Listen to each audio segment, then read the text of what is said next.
Shalom, shalom, shalom. Que la grâce, que la faveur, que la bonté et que la miséricorde de l'Éternel notre Dieu soit votre partage en ce matin. Chers frères et sœurs dans le Seigneur, c'est un nouveau jour qui s'élève pour nous. C'est une nouvelle journée, bien-aimée, dont le Seigneur nous fait grâce ce matin. Ce n'est pas parce que tu es fort, ce n'est pas parce que tu es puissant, ce n'est pas parce que tu pries beaucoup que tu es debout ce matin. C'est la grâce de Dieu, c'est l'amour de Dieu, c'est un privilège, c'est une grâce. Il faut que tu le réalises, bien-aimé, ce matin. Se coucher, bien-aimé, tout le monde en a la capacité. Mais se réveiller un matin, c'est une grâce de Dieu. C'est un privilège de Dieu. Alors si Dieu t'a donné l'opportunité d'être encore en vie ce matin, bénis son nom. Exalte son nom, célèbre, bien-aimé, son nom. Et c'est une preuve également pour toi, bien-aimé, que tu es dans les plans de Dieu. Le simple fait que tu sois encore en vie ce matin, le simple fait que tu sois encore debout ce matin, est une preuve de la grâce de Dieu, est une preuve de l'amour de Dieu, est une preuve, bien-aimé, de la miséricorde de Dieu envers toi. Dieu n'a pas encore fini avec toi sur la terre. Le plan de Dieu est encore valable. Le plan de Dieu est encore en marche, bien-aimé, pour toi sur la terre. Alors ne t'inquiète pas, ne panique pas, mais avance, parce que certainement, tu verras la main de Dieu se manifester dans ta vie.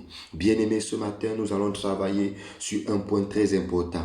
Ce matin, nous allons, bien-aimé, partager un moment, un thème très important. Bien-aimé, nous allons parler ce matin de la foi, l'importance de la foi, l'utilité de la foi, pourquoi même la foi, pourquoi nous devons avoir la foi, pourquoi nous devons marcher avec la foi, pourquoi nous devons cultiver la foi. Bien-aimé, c'est ce que nous verrons en ce matin. Je t'invite donc, bien-aimé, de rester jusqu'à la fin de cette vidéo. Je t'invite de voir jusqu'à la fin de cette vidéo et à la fin, bien-aimé, un élément important te sera communiqué. Donc ce matin, nous allons méditer la parole de Dieu dans le livre de Hébreux chapitre 11, le verset 1 à 2.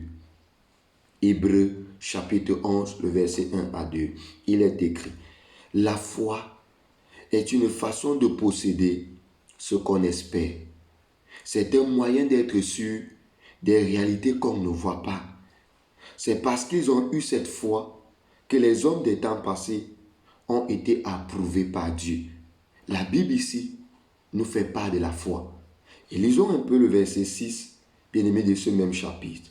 Le verset 6 nous dit: or, sans la foi, il est impossible de lui être agréable, car celui qui s'approche de Dieu doit croire qu'il existe et qu'il récompense ceux qui le cherchent. La Bible nous mentionne, sans la foi, il est impossible d'être agréable à Dieu. Sans la foi, il est impossible d'obtenir quelque chose de la main de Dieu. Il est impossible d'expérimenter un miracle venant de Dieu. Bien-aimé, pour vivre la grâce de Dieu, pour vivre un miracle de Dieu, tu dois posséder la foi. Tu dois avoir la foi. Et Jésus disait toujours à ses disciples: si vous avez la foi comme un grain de sénévé, vous direz à cette montagne de se déplacer, elle devra obéir. Bien-aimé, tu n'as pas besoin d'avoir une grande foi pour commencer à expérimenter le Seigneur. Une petite foi suffit déjà. Une petite foi peut déjà produire quelque chose dans ta vie. Une petite foi peut déjà déclencher quelque chose dans ta vie. Je suis venu te dire ce matin, la situation que tu traverses, le problème que tu traverses, bien-aimé, l'activité que tu veux mettre sur pied a besoin de la foi. A besoin de la foi. La maladie que tu as, tu veux la guérison, bien-aimé dans le Seigneur, tu as besoin de la foi. On peut prier pour toi jour et nuit. On peut prier pour toi matin, midi et soir. Mais si toi-même, tu n'as pas la foi, si toi-même, tu ne crois pas, rien ne peut se passer. Rien ne peut se manifester. Jésus avait dit, bien-aimé, à la sœur de Lazare: si tu crois, tu verras la gloire de Dieu. Si tu crois, tu verras la puissance de Dieu. Si tu crois, tu verras l'autorité de Dieu. Je me rappelle de cette femme dans la Bible qui avait la perte de sang. Elle a fait 12 années. 12 ans, bien-aimée dans le Seigneur. Elle était malade. Elle a fait les hôpitaux. La Bible déclare qu'elle n'a pas trouvé de solution. Elle allait plutôt en empirant. Tout ce qu'elle avait, elle a dépensé. Tout ce qu'elle avait, bien-aimée, elle a dépensé dans les hôpitaux. Mais elle n'avait jamais trouvé de solution. Elle n'avait jamais trouvé de réponse. Mais un jour, elle entend parler de Jésus. Un jour, elle entend que Jésus-Christ peut faire quelque chose dans sa vie. Jésus peut guérir sa situation. La femme se dit en elle-même. Elle n'a pas dit à quelqu'un. La foi est personnelle. La foi est interne. Elle n'a pas dit à quelqu'un. Elle se dit en elle-même. Si je touche le vêtement de cet homme, je serai guéri. Cette femme met sa foi à ce degré.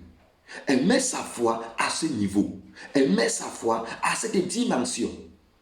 Si je touche le vêtement de cet homme, je serai guéri. Tu peux dire, si j'écoute seulement cette prière, si j'écoute seulement cet enseignement, je serai guéri. C'est la foi, c'est ta conviction. Et c'est cette conviction-là, bien-aimée, qui te permettra d'obtenir quelque chose de la part de Dieu. C'est cette foi-là qui te permettra d'être agréable devant le Seigneur. La Bible nous dit que cette femme, lorsque Jésus passait, quand tu coulais le sang, bien-aimé, dans l'ancienne alliance, tu étais rejeté. Tu étais mis à l'écart. Même dans le temple, tu n'avais pas accès parce que tu étais considéré comme impur. Cette femme avait souffert. Cette femme était écartée de la société. Cette femme était la moquerie de la société. Cette femme était la honte de la société. Mais bien-aimée dans le Seigneur, elle a bravé toutes ces étapes. Elle s'est jetée. Elle est entrée dans la foule. Elle a touché le vêtement de Jésus. Elle a touché le manteau de Jésus. Elle n'a pas voulu que Jésus prie pour elle. Elle n'a pas voulu l'imposition des mains. Mais elle s'est dit, si je touche au vêtement de Jésus, je serai guéri. La Bible déclare que au même instant, la maladie a disparu. Pourquoi? La foi que la femme a possédée, la foi que la femme a manifestée, a produit dans sa vie un miracle. Bien-aimé, si tu pries et que tu n'as pas la foi, ta prière ne peut pas porter des fruits. Tout ce que tu fais dans la marche chrétienne, tout ce que tu fais dans ta vie, si tu ne crois pas, si tu n'as pas la foi, cela ne peut pas prospérer. Tu peux lancer une activité. Si tu lances une activité sans conviction, sans assurance, parce que la foi c'est l'assurance, la foi c'est la confiance, la foi c'est la conviction. Si tu n'as pas de conviction, si tu n'as pas d'assurance, si tu n'as pas de confiance, bien-aimé, elle ne peut pas porter des fruits.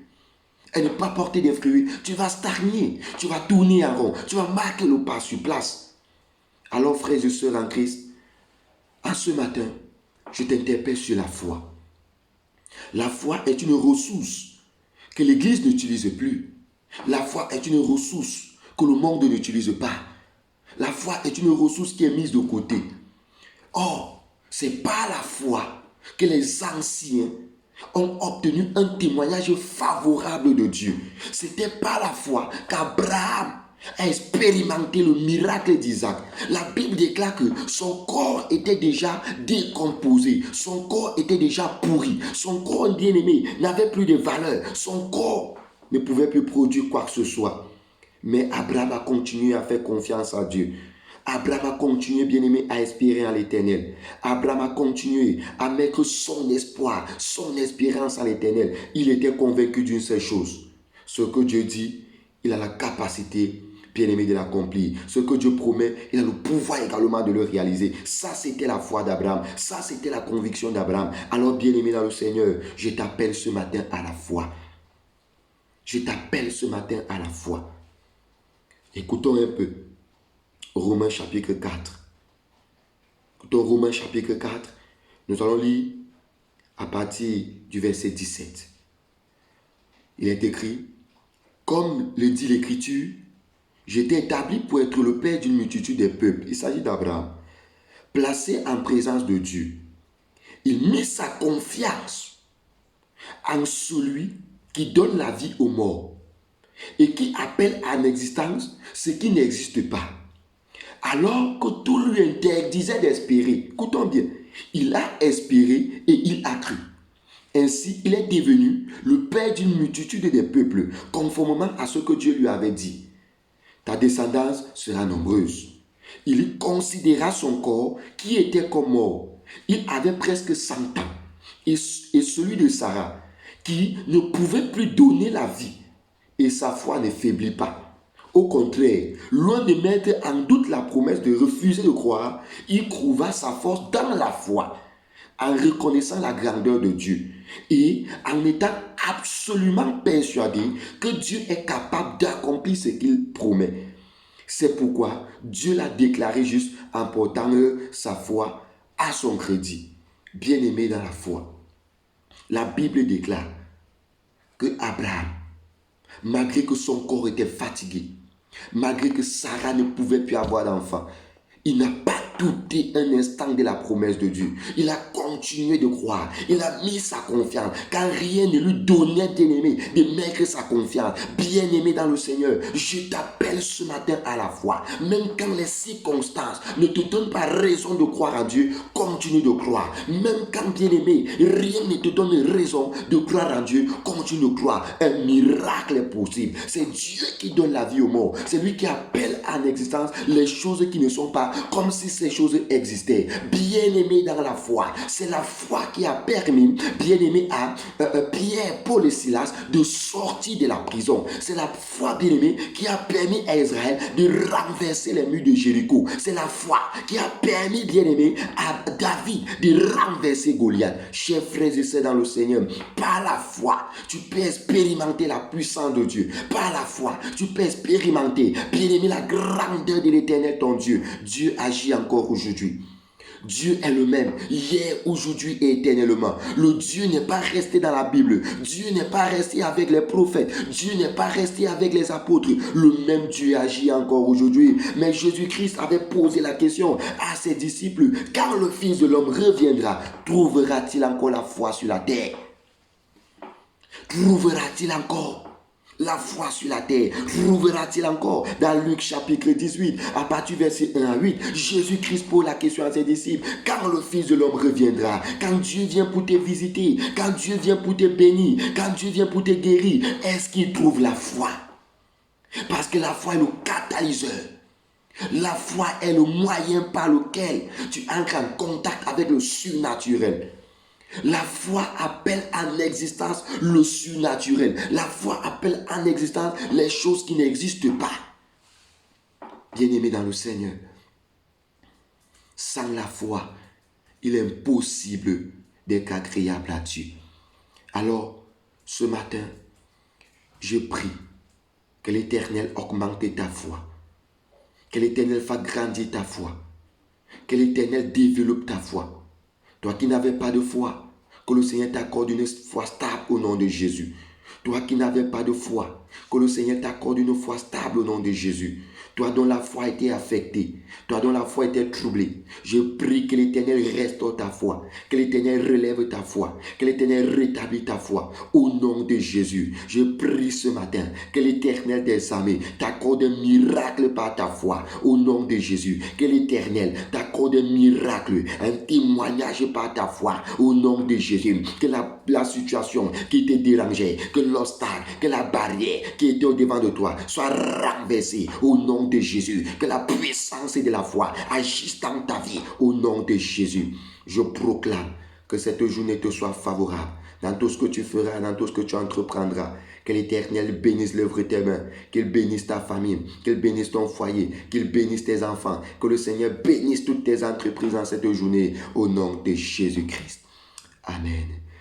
Bien-aimé dans le Seigneur, je t'invite à ne pas rater la journée de demain.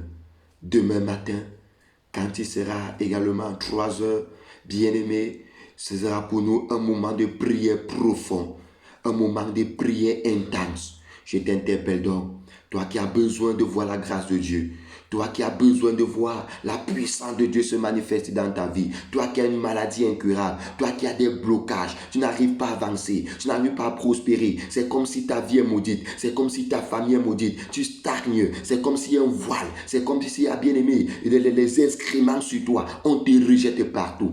Je t'interpelle en commentaire. de me laisser ton problème. En commentaire, laisse-moi ta situation. En commentaire, explique-moi, bien-aimé, ta situation. Et demain, nous allons prier pour ce problème. Voilà, bien-aimé, ce que je te communique pour cette journée de demain. Que l'Éternel vous bénisse. Shalom, shalom, shalom.